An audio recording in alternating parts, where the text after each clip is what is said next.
This week we're going to meet someone who's not in our text, and that is Yohanan Kohen Gadol. John Hyrcanus is the English name, or the anglicized name is maybe a better way of saying that. He's part of the family. We should have more John Hyrcanuses in the Jewish community. Yeah, just saying. Well, we're going to actually try to figure out why he's not in Pirkei Avos. He fits chronologically. So we just finished Antigonus Ish Socho, who we said probably his dates terminate right before the Chanukah story. He's the one who became Tzedukah. So yeah, we're going to get to all that. This that I'm going to pass around is the family tree of John Hyrcanus. He's in row number 3. We start with Matisyahu Kohen Gadol. Then we go to the 5 sons, and then from Shimon down to Yohanan Kohen Gadol. We know quite a bit about him. Let's see, where am I going here in my notes?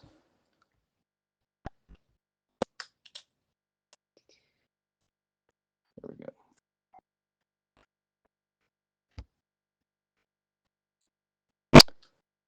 So chronologically, he belongs, if not before or during the next Mishnah Dalet is Yossi ben Yoezer and Yossi ben Yochanan, then he's immediately following them.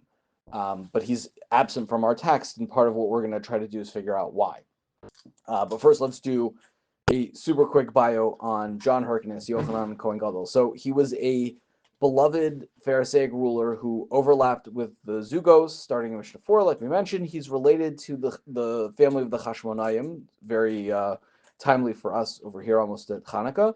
And he did everything. He expanded Eretz Yisrael. He conquered Edom. There were some forced conversion things going on over there. He increased prosperity, making treaties with the nascent nation of Rome. This sounds like a good and important guy. Besides being the Kohen Gadol, and the Gemara records a bunch of his takanos. He's a Talmud. He's got all the milas. He's a Talmud Chacham. He is the religious leader. He is the military leader. He does everything across the board.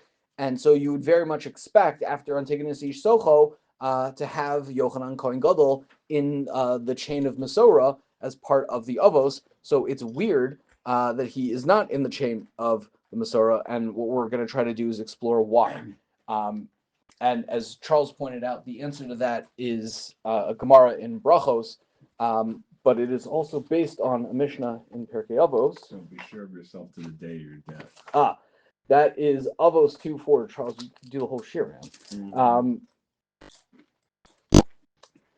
In Avos Parak Beis Mishnah Daled, Hu Hayomer, Asa Ritzono Kiritzonecha Kadeshi Yasa Ritzonecha Kiritzono, okay, etc., etc. Hillel Omer, Al Tifresh Atzmacha Min Hatzibor, don't separate yourself from the community. Ba'al Tamen Ba'atzmacha Ad Yom Moscha, and don't trust yourself until the day that you die. The Gemara in Brachos applies this to Yohanan Kohen Gadol, who spent 40 years, 80 years, whatever the number is, being a trusted Pharisaic, good from Jew, and then for reasons of political expediency, moved over to the Tzedukim at the end of his life.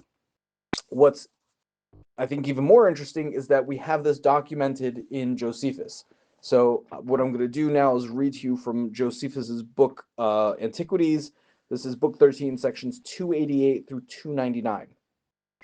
As for Hyrcanus, the envy of the Jews was aroused against him by his own success and those of his sons. Particularly hostile to him were the Pharisees, who are one of the Jewish schools, as we've related. Remember, there's 4 schools or groups at this time.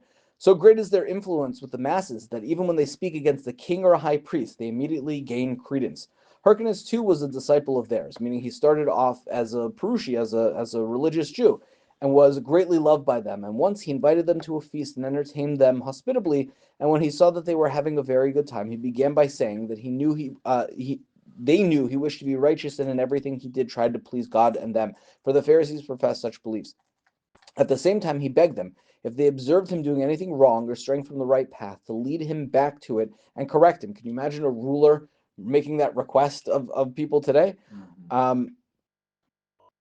But they testified to his being altogether virtuous and was delighted with their praise. However, one of the guests, his name was Elazar, who had an evil nature and took pleasure in dissension, said, "Since you've asked to be told the truth," I mean, if you're asking, "if you wish to be righteous, give up the high priesthood and be content with governing the people."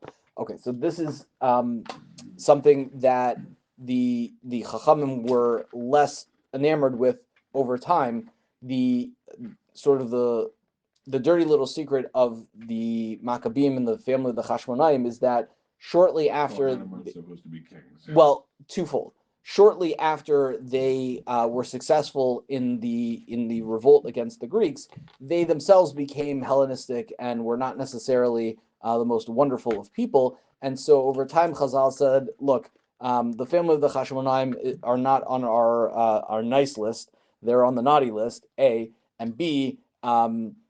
Yohanan Kohen Gadol moved over to the side of the Tzedukim, who we mentioned before. We're trying to omit all the presence of Kohanim in the chain of Masorah for that specific reason, because the Tzedukim sort of tainted that whole relationship. So between the Tzeduki side and the Chashmonaim side, he's fallen out of favor, I guess, so to speak. Josephus continues. When Hyrcanus asked him for what reason he should give up the high priesthood, he replied, "Because we have heard from our elders that your mother was a captive in the reign of Antiochus Epiphanes." That's Antiochus from the Chanukah story. But the story was false, and Hyrcanus was furious with the man, while all the Pharisees were indignant. So the claim here is that there was a problem with his yichus, that if his mother was captured, so then the halachic assumption is that she was raped, and therefore he has an illegitimate ancestry and therefore should not be the Kohen Gadol, and that is not a light accusation.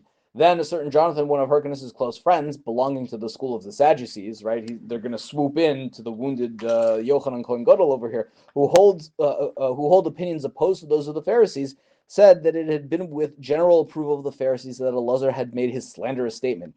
And this, he added, would be clear to Hyrcanus if he inquired of them what punishment Elazar deserved for what he said. So he besmirched Yohanan Kohen Gadol's yichus, and it was false. So what would be the halachic punishment for such a thing? It's not really Edom Zomimim. No, I know, but I'm just saying, like. And so Hyrcanus asked the Pharisees what penalty they thought he deserved. For he said he would be convinced that the slanderous statement had not been made with their approval if they fixed a penalty commensurate with the crime. And they replied that Elazar deserved stripes and chains. That's malchus, right? Lashes. For they did not think it right to sentence a man to death for calumny. All he did was, right, he besmirched the reputation, but he didn't cause any irreparable harm in a way that would be deserving of death. And anyway, the Pharisees are naturally lenient in the matter of punishments. Imagine that. We're talking about the Chachamim being lenient in comparison, let's say, to the Tzedukim. At this, Hyrcanus became very angry and began to believe that the fellow had slandered him with their approval, meaning the approval of the Pharisees, of the rabbis. And Jonathan in particular inflamed his anger and so worked upon him that he brought him to join the Sadducean party and desert the Pharisees and to abrogate the regulations which they had established for the people and punish those who observed them.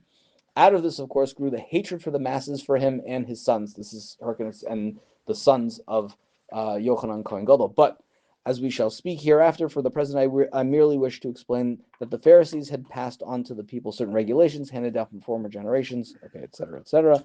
Let's skip down a little bit over here.